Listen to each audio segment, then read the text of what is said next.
Muy buenos días en este día también. Qué bueno, estamos nuevamente en comunión con Dios y queremos definitivamente estar en comunión con la palabra. Tenemos que estar en comunión con la palabra. Bueno, nuevos días empezaron ya, hace un par de días se eligió a la autoridad. Bueno, vamos para adelante, vamos para adelante. La iglesia tiene que seguir creciendo. El tema de este día es la verdad en amor. Vamos a ver a dónde nos lleva. Siempre el anhelo es tener esa visión espiritual 2020. Espero que ya después de tantas veces que he repetido esta frase, sea un anhelo de cada uno, ¿verdad? Tener una visión clara de la palabra de Dios y tener una visión clara del propósito de Dios a corto, mediano y largo plazo también. Este tema, la verdad en amor, tiene el propósito de aprender a vivir el bienestar en Cristo. Fíjense lo que estoy diciendo, aprender a vivir el bienestar en Cristo. Pastor, ¿quiere decir que no todos saben? Sí, no todos saben.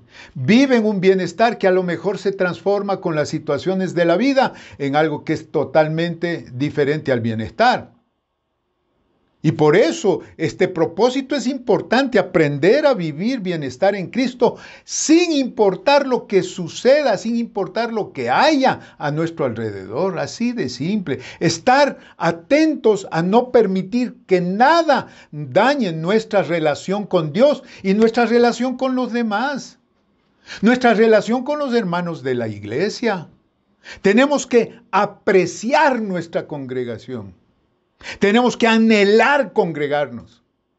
Nuestra congregación es la iglesia de Jesucristo.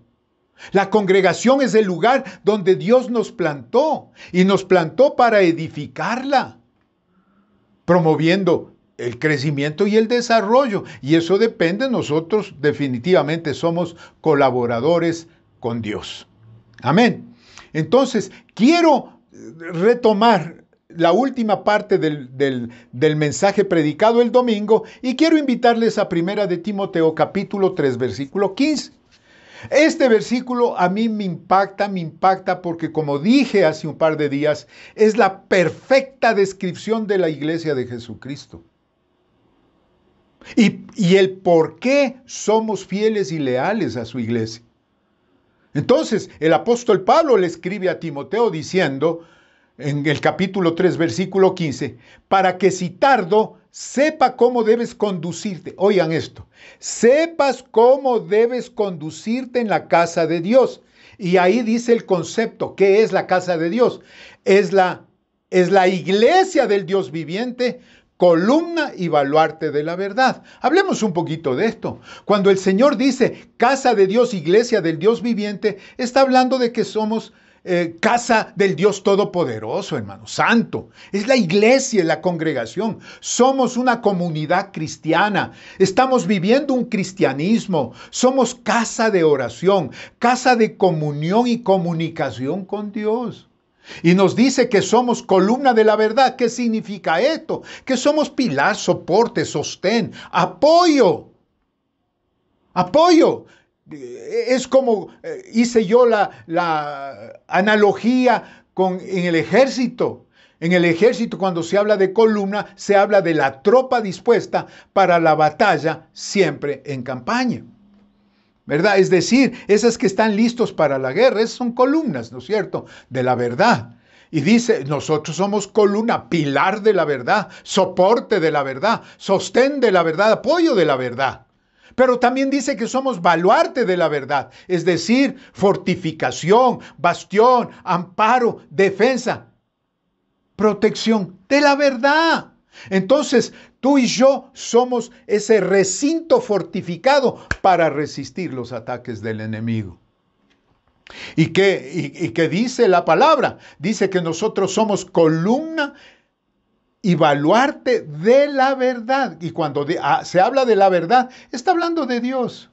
Columna y baluarte de Dios, columna y baluarte de Jesucristo, columna y baluarte del Espíritu Santo, columna y baluarte de sus mandamientos, de sus principios, de sus valores, de su salvación. Oigan esto, columna y baluarte de su gran comisión, que es nuestra gran obligación. Y por eso el apóstol Pablo, cuando escribe a los Efesios, en el capítulo 4, versículo 15 y 16, dice, sino que siguiendo la verdad en amor, crezcamos en todo en aquel que es la cabeza, esto es Cristo, de quien todo el cuerpo bien concertado y unido entre sí por todas las coyunturas que se ayudan mutuamente, según la actividad propia de cada miembro, recibe su crecimiento para ir edificándose en amor. Seguir la verdad en amor es cuidar a la iglesia. Quiere decir ser persona generosa, que es usada por Jesucristo para ser colaboradores con Él para edificar su iglesia. Generosa, es decir, no ser desleales o infieles, ¿no? Sino que mantenernos dentro de la palabra. Cuando dice que somos el cuerpo bien concertado y unido, habla de la unidad. Óiganme esto. La unidad es el alma de la comunión. Eso no podemos olvidarnos nunca. La unidad es el alma, es la base de todo. Destruye la unidad. ¿Y sabes qué va a pasar? Arrancarás el corazón del cuerpo de Cristo. Si tú destruyes la unidad, arrancas el corazón del cuerpo de Cristo. Por eso dice que tú y yo tenemos que estar bien concertados y unidos, porque la unidad es el alma de la comunión. ¿Y qué pasa? Si estamos bien concertados y unidos, recibimos su crecimiento y vamos edificándonos en amor. Óiganme esto, nada es más valioso en la tierra para Dios que su iglesia. Nada. Nada, nada, nada, nada. Nada en la tierra es más valioso para Dios que su iglesia. Él pagó un precio demasiado alto por ella. Jesucristo, la sangre de Jesucristo. Y quiere que la protejamos. Protegerle sobre todo el daño devastador que causa, oigan esto, la división, el conflicto y la falta de armonía. Óiganme, siervos líderes, óiganme, congregación de la sede central, de las sedes de la central, de las sedes de todas las iglesias, aquí en el Ecuador, en Colombia, en Venezuela, en El Salvador, en España. Hay un daño devastador que causa división, conflicto, que causa la división, el conflicto y la falta de armonía. Es decir, la desunión. Hay un libro muy hermoso que escribió uno de los pastores de más éxito en los Estados Unidos, que se llama Rick Warren. Él escribió un libro, Una vida con propósito. Me encanta ese libro. Y cómo saber conducirnos en la casa de Dios, la congregación. Y entonces él dice algunos puntos, yo me voy a permitir leérselos lo que él dice. Del libro Una vida con propósito, en primer lugar dice, primero, enfoquémonos en lo que tenemos en común, no en las diferencias. Esa es la labor nuestra como parte de la congregación. Y el apóstol Pablo dice en Efesios 4:3, esfuércese por mantener la unidad de espíritu en el vínculo de la paz, es decir, en el perdón. Por lo general, yo le digo, el conflicto es una señal de que estamos concentrándonos en otros asuntos menos importantes. La división entre nosotros surge cuando dirigimos una mirada acerca de las personalidades, las preferencias, las interpretaciones, los estilos o los métodos. Todo eso dice Rick Warren. En segundo lugar, seamos realistas respecto a nuestras expectativas. Por eso el apóstol Pablo escribe a los Colosenses en el capítulo 3, versículo 12 y 13. Vestíos pues como escogidos de Dios, santos y amados, de entrañable misericordia, de benignidad, de humildad, de mansedumbre, de paciencia, soportándoos unos a otros y perdonándoos unos a otros. Y si alguno tuviere queja contra otro, de la manera en que Cristo te perdonó, así también hacedlo vosotros. Así es la palabra. Es decir, es asunto nuestro. Hay que entender que la iglesia no es perfecta. ¿Y saben por qué no es perfecta? Porque está compuesta de personas que no somos perfectos. Y por eso hay cosas de este tipo, ¿verdad? Por eso es que seamos realistas con respecto a nuestras expectativas. Y vistámonos de acuerdo a lo que Dios dice. En tercer lugar, decidámonos a animar más, no a criticar. Decidámonos a animar más, no a criticar. Proverbios 15:4, la lengua apacible es árbol de vida, mas la perversidad de ella, o sea, de la lengua, es quebrantamiento de espíritu. Qué cierto es esto, ¿verdad? Lo que se dice no se puede recoger más. Salmos 52, 2-4 dice, agravios maquina tu lengua, como navaja afilada hace engaño. Amaste el mal más que el bien, la mentira más que la verdad. Has amado toda suerte de palabras perniciosas. Engañosa lengua. Tremendo. Cuando juzgo a un creyente hay 4 cosas que pasan. Primero, pierdo mi comunión con Dios. Oigan lo que estoy diciendo. Segundo, saco a relucir mi propio orgullo e inseguridad. Tercero, me coloco bajo el juicio de Dios. Cuarto, daño la comunión de la iglesia. Hermano, entonces decidámonos a animar, mas no a criticar. ¿Ok? En cuarto lugar, negarnos a escuchar chismes. Oigan esto.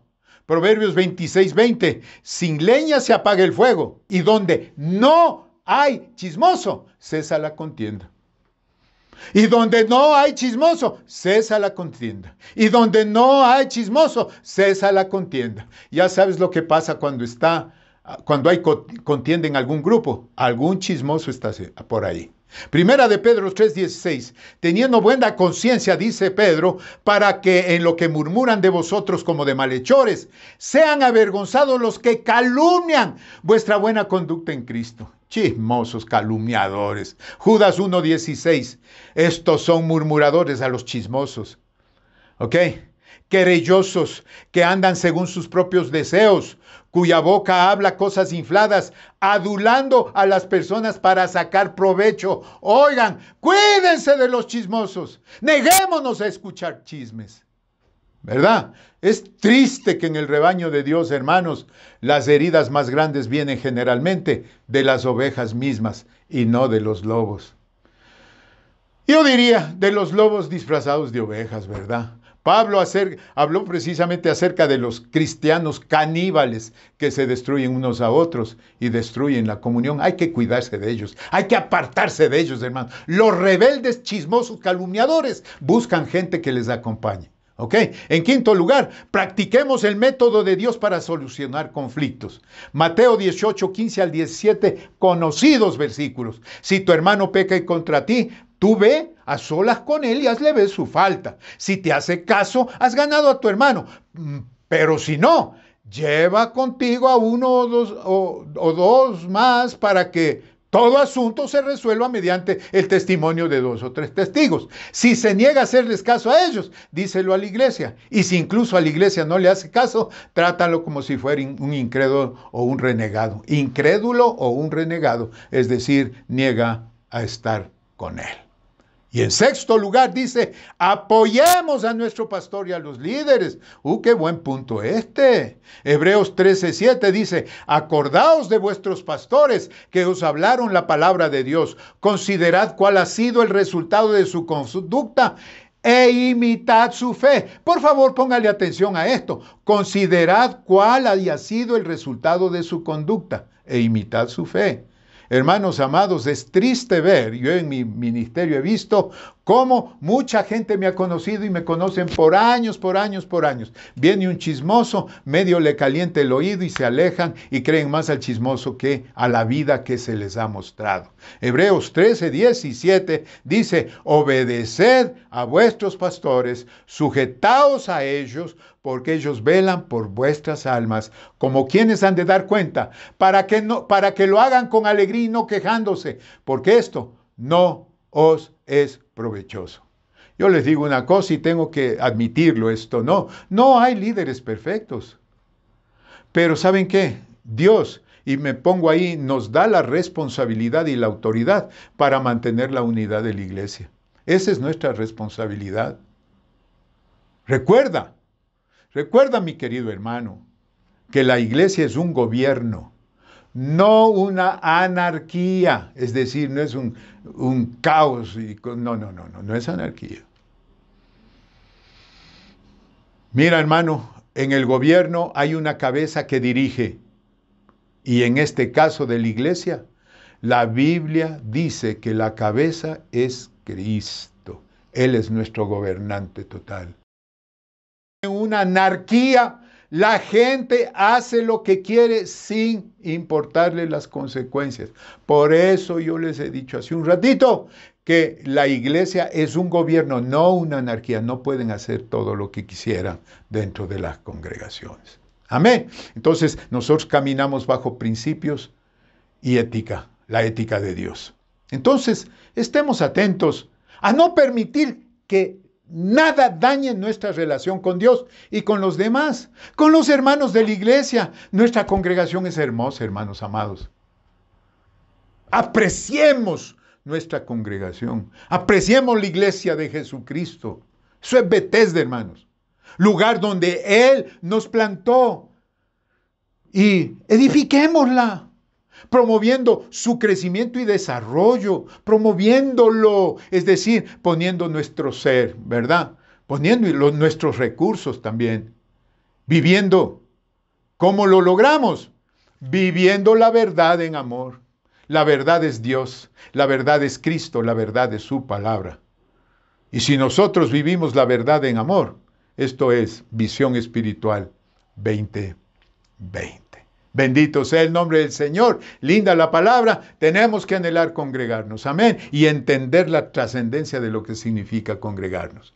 Inclina tu rostro, oramos. Padre, en el nombre de Jesucristo, tu Hijo, te doy gracias, mi Rey amado. Te doy gracias por tu amor, por tu bendición, y te doy gracias por este día. Mi Rey amado, te ruego, Padre, te ruego que seas tú bendiciéndonos, que seas tú ayudándonos. Que seas tú, Señor, guiándonos a vivir la verdad en amor. Guardando la unidad, que es la base de todo. Es la base de la comunión. La unidad es la base de la comunión. Ayúdanos, Señor. Te lo ruego en el nombre de Jesús. Y perdónanos si de una u otra manera hemos quebrantado la unidad. Y ayúdanos a restablecerla, Señor. Y ahora que que hay la reapertura de la iglesia, ayúdanos y bendícenos para guardar la unidad en el vínculo de la paz, es decir, en el vínculo del perdón, de la armonía. Te lo ruego, Padre, en el nombre de Jesús. Amén, amén, amén. Anhela congregarte, hermano amado, anhela congregarte. Muy pronto ya estaremos abriendo las puertas y siempre estaremos anunciando cómo va a ser esto, ¿verdad? Estate atento a todos los comunicados de nuestra congregación. Y recuerda siempre, la iglesia somos tú y yo. Y tú y yo estamos puestos para edificarla, promoviendo el crecimiento y el desarrollo de ella. Así es que abre tu corazón, abre tu mente y hagamos las cosas a medida de Dios. Amén. Seamos fieles a Dios, ¿ok? Dios te bendiga. Un abrazo a la distancia. Amén y amén.